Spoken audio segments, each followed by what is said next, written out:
Hello again, students, and welcome back to the next tutorial on using Autodesk Inventor 2018. What I'm going to do is revisit making the square peg or the cube, and then we're going to save it, and then we're going to make a triangle peg, and then we're going to save it, and then I'm going to show you how to make the base with cuts for the beginning of the pegboard. So let's begin. I've already opened up Autodesk Inventor.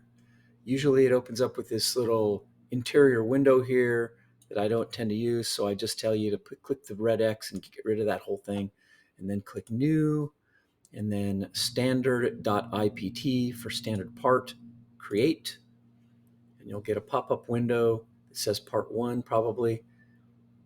And as I invariably have to do, I'm going to squeeze the side from the left and then pull it to the right so that I can expose this rotation cube, which is very important for navigation. So what I want to do now is go back and in the first video, I never saved the square peg. So I'm going to show you how to do that again. Just go to the Start 2D Sketch, click on the X, Y plane, go to the rectangle tool, maybe select the origin and drag up. And a quick way to get the dimensions correct, when these little windows are open where the dimensions are, all you have to do is type 1, tab 1, enter, and that will make a 1-inch square. As you know, you can pan using your mouse wheel, you can zoom using your mouse wheel, you can rotate using this cube, you can square it up using this cube. And also, just remember I showed you the dimension tool here, where if you select this dimension, you could make it a different size if you want, 1.5. Notice how this side was 1.5 and now this side is still 1. Once you have a dimension on there, it's locked in, so until you change it. So again, I'm going to have it 1 by 1, so I can just double click, push a 1, check, and I'm back to a 1 by 1 square, finish sketch, and I'm going to extrude 3 inches. And you can push it this way or pull it this way, but just remember to type 3, enter, and there I have a 3-inch by 1 by 1 cube.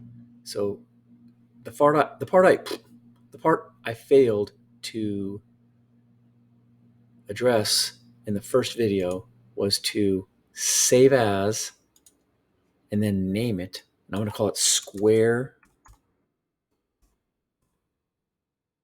cube. And then it's going into my downloads folder. Save. Okay, now I'm going to make a triangle cube. So I'm actually going to close this part altogether.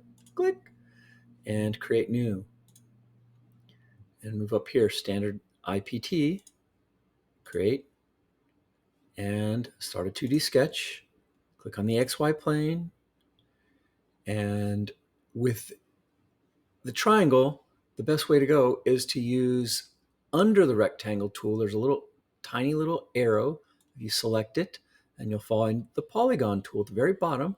Click. You could even put your dimension in. First thing you want to do is put how many sides you're intending to make. So I want it to be 3. And then I believe if I hit done and maybe select this origin and click, nope, I just want to select before I click done, I really want to just draw my triangle and then try to get the bottom base straight, then click and then click done. And then I'm going to use my dimension tool to make it 1 inch from bottom to top. So from here, base, click, up to the top, click, and then draw my dimension out to the side. You can see it's 0.592 right now. Click and just enter 1, check. Now I have a perfectly 1 inch triangle, so I can finish sketch and then extrude 3 inches. Okay. And now I have a triangle peg. So I'm going to return to the file, save as, name it, triangle angle peg. And then I'm saving it in my downloads folder. All right. Okay. So now I'm going to start a new thing. This is called the base. Pegboard base. I'm going to start a new part. Create.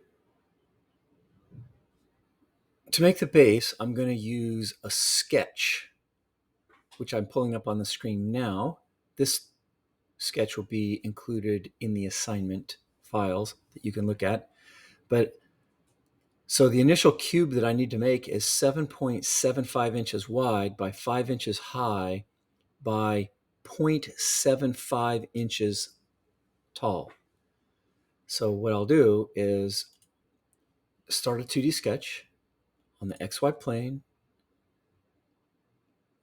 move back to the rectangle, 2-point rectangle, select here at the origin and stretching up and to the right. And this time I'm going to enter 7.75, tab 5, enter. And I'm going to zoom out with my mouse.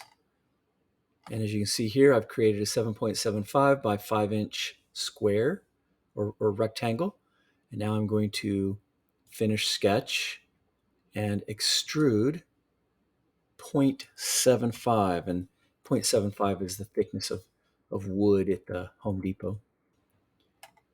All right, so now the objective is to put cuts into this wood that will represent the holes where the pegs will end up being placed. And so I'm going to return to my sketch, and I can see I need the 1 inch triangle, the 1 inch circle, the 1 inch square, and from the edges, these objects have to be 1.375 from the right edge, 1.375 from the left edge, 1 inch from the bottom edge. So I commit that to memory, and then I'm going to return to my video and put those in. So what you can do to cut is start a 2D sketch, click, and then maybe use the circle in the beginning and place the circle and enter 1, enter. And then I'm going to use the dimension tool.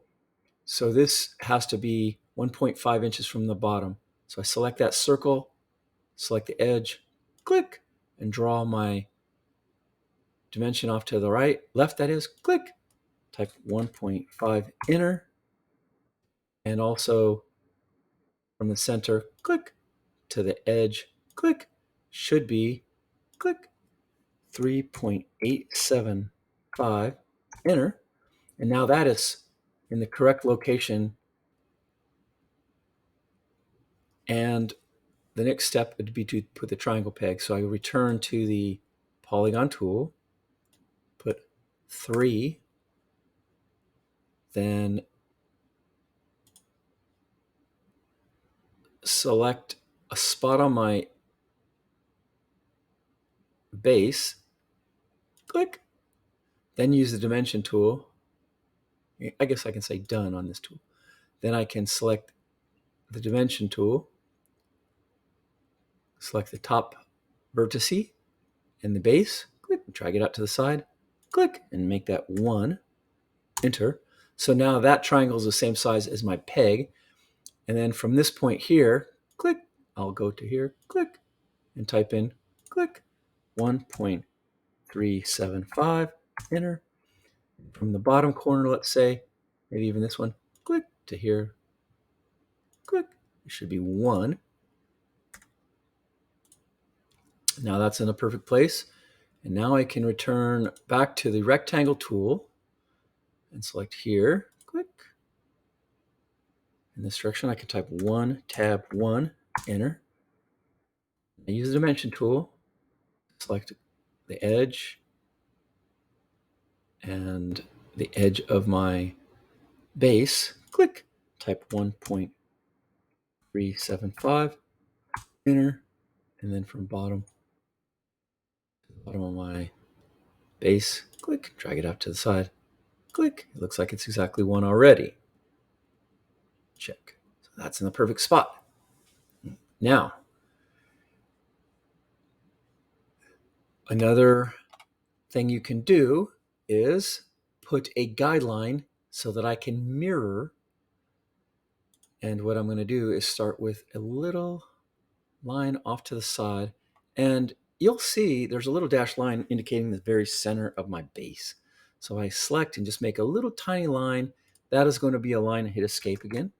That is going to be a line that I'm going to use to flip these drawings over and mirror. So now I've got to use the mirror tool. So I click mirror, and it's already in the select mode. So I'm going to use a marquee to select my 3 shapes. And then I'm going to select the button mirror line, click, and then select the mirror line, click, and apply. And it flips it over. Then I say I'm done, and I have a mirror. And I can delete this or leave it, but I'm going to delete it. Select it and hit delete on your keypad. And now finish sketch. Use the extrude tool. And you'll see the second tool down here is the cut tool. So you got to select cut, and then you select on each of your 6 shapes. And okay. And it's done is create a base for your pegboard where those pegs will end up. And what I'm going to do is go File, Save As, and you could even call it Pegboard Base. Save, and it's going into my Downloads folder. This is the model I'm saving. And if you so choose, you could leave it in this view and just go File, Export Image. Remember, change it to PNG. And again, it's called pegboardbase.png. It's going to my Downloads folder. Click. What I'm going to do is verify that that went into my Downloads folder. And there it is, right here. And that's the image you're going to want to turn in. But just remember, you should have made a square peg, a triangle peg, and a circle peg from a previous video. And good luck.